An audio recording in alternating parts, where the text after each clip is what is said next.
10h, place de la Bourse, d'ailleurs on était avec Jean-Marie Bigard qui a été très mal reçu. C'est compréhensible qu'il soit mal reçu. Quand on se fout de la gueule des gens, à un moment donné... Pourquoi il se moque de vous? Pourquoi? Vous lui poserez la question, vous ferez votre propre analyse. Si les gens ont réagi comme ça, c'est qu'il y a une raison. Vous avez fait un live très dur contre lui. J'ai fait un live très dur contre lui. On peut dire ça comme ça si vous voulez, ouais. Qu'est-ce que vous lui reprochez à Jean-Marie Bigard? Qu'est-ce que je lui reproche moi? Je pense que je me suis déjà expliqué dans mes lives, vous regarderez, il n'y a aucun souci. C'est libre de droit et vous pouvez regarder. Vous pouvez répondre à la question? Pourquoi vous voulez que je réponde à la question? Regardez.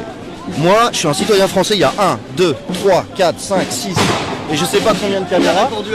D'accord? Si vous voulez poser la question, ça fait 2 ans qu'on vous répète les mêmes choses. Monsieur Jean-Marie Bigard, c'est ce matin qu'il a été mal reçu. Mais en fait, j'en ai rien à foutre de Jean-Marie Bigard. Moi, ce que je veux savoir, c'est comment ça se fait que dans un pays comme le nôtre, on mutile des gens dans la rue et que ça, vous me posez pas la question. Oh, arrêtez, on a fait plein de sujets avec vous. Non, mais c'est pas un sujet, c'est que ça continue. Ça fait 2 ans qu'on vous... Oui, mais ça continue.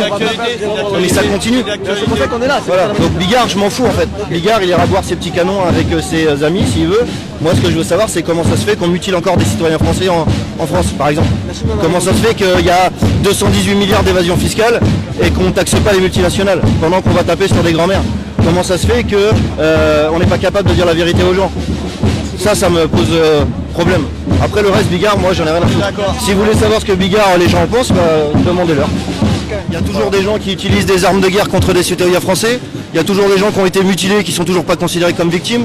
Et il y a toujours en France des gens qui essayent d'avoir un plus de démocratie. Et apparemment ça gêne ceux qui sont au pouvoir. Tant que c'est le cas, vous aurez des gens dans la rue, qu'ils soient gilets jaunes ou pas d'ailleurs. Aujourd'hui vous voyez beaucoup de gilets jaunes. Non, vous avez des citoyens en colère.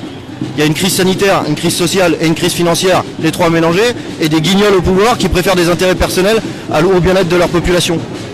Continuez, je leur dis, continuez à allumer la poudre, vous allez finir par avoir une explosion sociale, c'est clair et net, c'est sûr. C'est quoi la mobilisation là aujourd'hui? Je me dis, ça fait 2 ans, et en France, il y a partout du monde.